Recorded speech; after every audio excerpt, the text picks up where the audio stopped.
సభా ప్రాంగణానికి చేరుకున్నారు. వారికి సాదరపూర్వక స్వాగతం.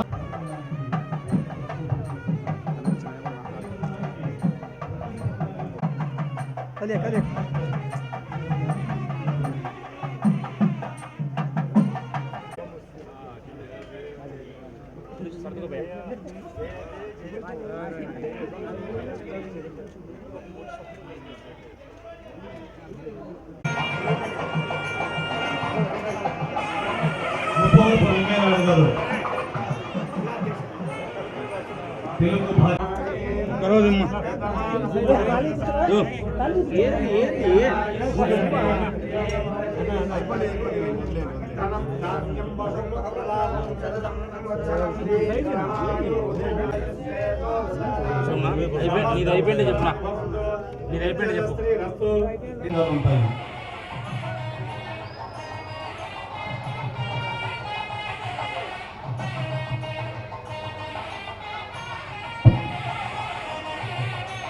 కడప ఖ్యాతి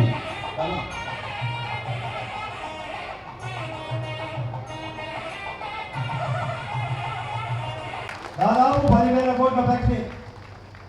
అది కాకుండా ఆదాని వాళ్ళు ఒక సిమెంట్ ఫ్యాక్టరీ కూడా.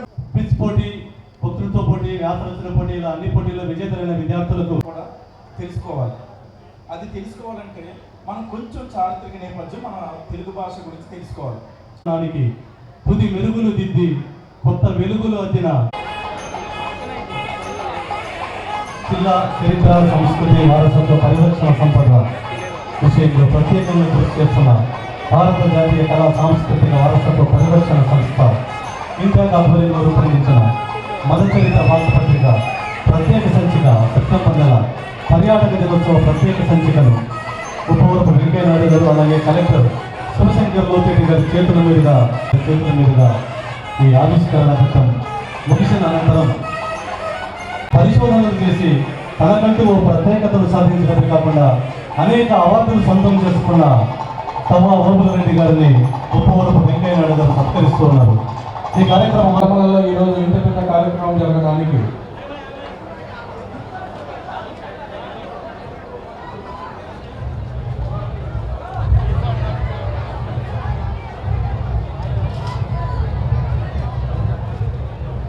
గారిని ఉపవరపు వెంకయ్యనాయుడు గారు సత్కరిస్తూ ఉన్నారు. అవధానంలో ఆయన మాటల ముత్యాలు మన హృదయాలను మరిపిస్తాయి, సాహితీ పిపాసన దాహం తీరుస్తాయి. వచ్చినటువంటి వారికి ప్రత్యేక ధన్యవాదాలు తెలియజేస్తున్నాం. ఈ కార్యక్రమానికి సభాగ్యత వహించలేక శ్రీ గిడుగు రామ్మూర్తి పంతులు గారి యొక్క స్మృతికి నివాళులు అర్పిస్తున్నాను. శిరస్సు వచ్చి నమస్కరిస్తున్నాను. మనం ఇవాళ మాట్లాడుకునే భాష ఇంత సులభంగా అందరికీ అర్థమయ్యే భాష, వ్యవహారికంగా ఉండే భాష రావడానికి ప్రధాన కారణం గిడుగు రామ్మూర్తి పంతులు గారు. ఈరోజు ఇవాళ ఈ కడప జిల్లా జమ్మలగూడి ప్రాంతంలో పొద్దుటూరు పక్కన ఉండే ఎర్రగొండకు వచ్చి ఈ కలమల గ్రామంలోని చెన్నకేశవ స్వామి ఆలయంలో వెలుగు చూసిన తొలి తెలుగు శాస్త్రాన్ని సందర్శించడం ద్వారా ఎంతో ఆనందం కలుగుతుంది. ఎంత ఆనందం అంటే మధ్యాహ్నం భోజనం కూడా మర్చిపోయేంత ఆనందం కలుగుతుంది.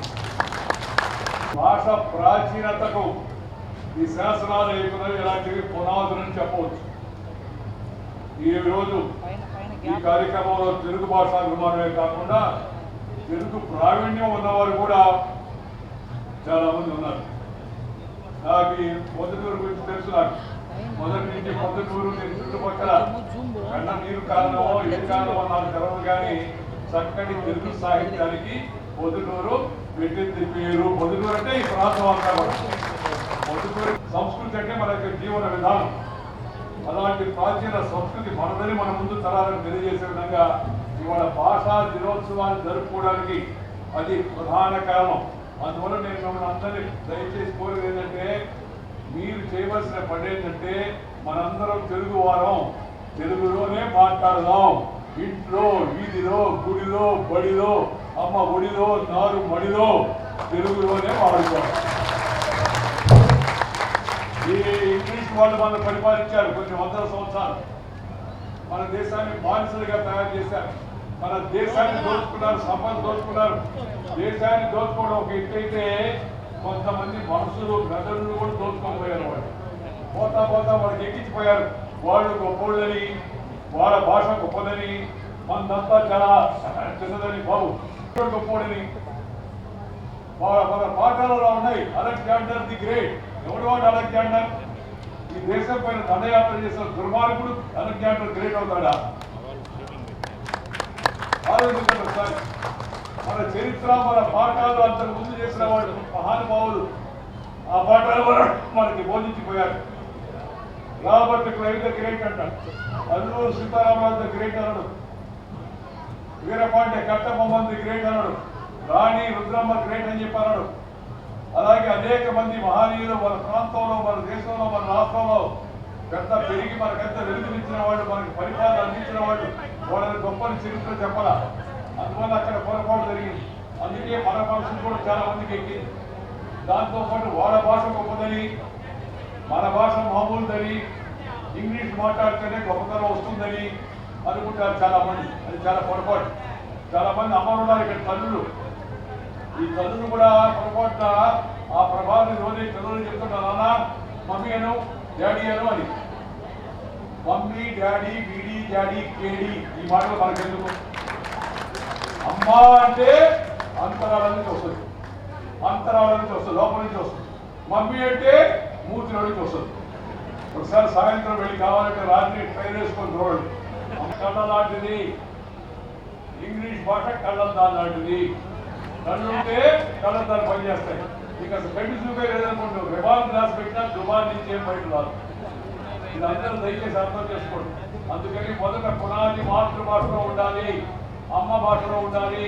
అమ్మ పాలు తాగితే ఎంత శ్రేష్టమో అమ్మ భాషలో మాట్లాడితే అంత శ్రేష్టమైన విషయాన్ని అందరూ.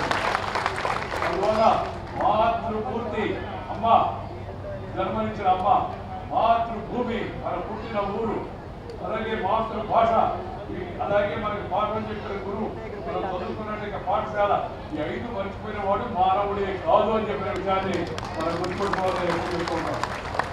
అందువల్ల భవిష్యత్ తరాలకు మన చరిత్ర తెలవాలంటే మన భాష, మన సంస్కృతిని కాపాడుకోవాల్సిన అవసరం ఉంది. మన పెద్దలు తరతరాల యొక్క మన చరిత్రలంతా కూడా మన సంస్కృతిని భాషలోనే నిర్ణయం చేశారు. భావన వ్యక్తీకరించాలంటే భాష కావాలి. ఆ భాష లేకపోతే మన మనసులో చెప్పేది వాడికి అర్థం కాదు, వాటిపై మనకు అర్థం కాదు. ఈ మాధుర్యాన్ని మనసారా ఆస్వాదించినట్టే ఎవరికైనా అమ్మ పాలు అందిస్తే ఎంత బలం ఉంటుందో, కోత పాలు కన్నా అమ్మ పాలు ఎంత బాగుంటాయో, అమ్మ భాష, మాతృభాష, తెలుగు భాష అంత గొప్పది, అంత బాగుంటుందని మీ అందరూ కూడా సందర్భంగానే మనం చెప్తున్నాం. అలాగే రాష్ట్ర ప్రభుత్వాలు, ముఖ్యంగా నా సూచన రాష్ట్ర ప్రభుత్వాలకి ప్రభుత్వ ఉత్తర్వులు, ప్రభుత్వ ఆదేశాలు, ప్రభుత్వ నిర్ణయాలన్నీ కూడా మాతృభాషలో జారీ చేయాలి, ఇంగ్లీష్లో జారీ చేయకూడదు. ఎవరన్నా తెలుగు భాష రాని ఇంగ్లీష్ ఉంటే వాడికి ఒక కాపీ కాబట్టి ఇవ్వండి. ఇప్పుడు అట్లా కాదు. మన ఎవరు అంటే సార్ గవర్నమెంట్ అన్ని ఇంగ్లీష్లో ఇచ్చినా కూడా తెలుగులో కాపీ ఇస్తుంది. ఏమన్నా దౌర్భాగ్యం? మా భాషలో మా కాపీయా, వాడి భాషకేమో పెద్ద అందరమా, తెలుగుతున్నవా? అందుకని మనము ప్రభుత్వాలన్నీ కూడా, ఏ రాష్ట్ర ప్రభుత్వం అయినా పరిపాలన సంబంధించిన వ్యవహారాలన్నీ మాతృభాషలో సాగించాలి.